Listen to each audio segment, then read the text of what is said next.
Okay, so today we talked about multiplying fractions. More specifically, how can we use an area model to show the product of two fractions? We know the product as the multiplication sign, right? That was the answer that we get when we multiply two numbers together, right? So that's the product.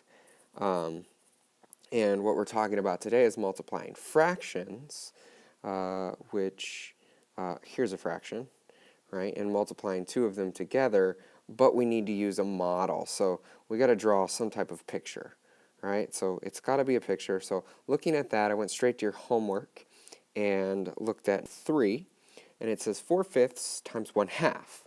Now, if we're thinking area model, we might know the answer. You might know how to multiply this. We know multiplying in fractions, we find the product. The answer is the product, right? And 1 and 2, they drew two beautiful models, right? Maybe they weren't beautiful to you. I think they're pretty good. So in number 3, we're going to try this one more time and see what we get.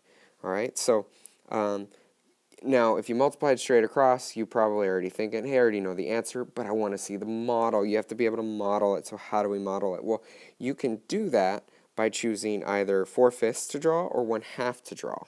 And it really doesn't matter which one you start with. I'm going to start with the 4/5. So I'm going to draw that. And here's my box, and here's 4/5. So I'm going to draw 1, 2, 3, and 4/5. So I need 4/5. I have them split in fifths. We can count them 1, 2, 3, 4, 5, but I need to somehow demonstrate 4/5.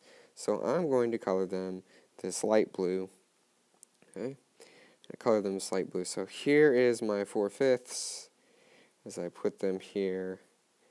Alright, so you color it in nice, and it doesn't have to be perfect, but we know that this is fifths.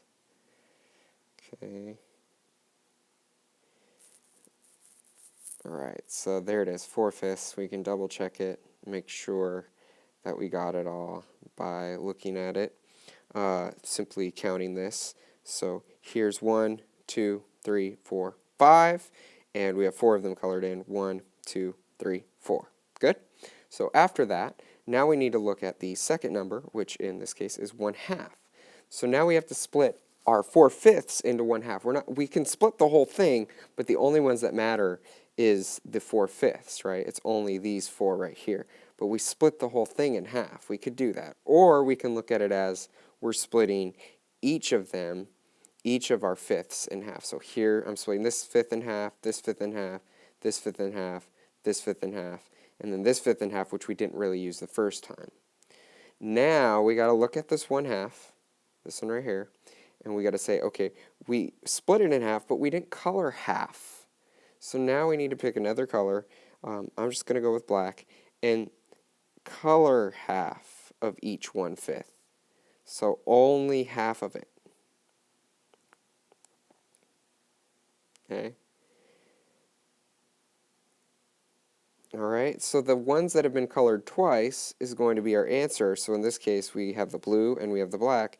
So this right here is going to help us with our answer. This is what's colored in, and it's 4 parts of how many are in this one. Alright, so 4 parts, right? Count them. 1, 2, 3, 4 parts of the total, which is 1, 2, 3, 4, 5, 6, 7, 8, 9, 10. So it's 4/10. 4/10.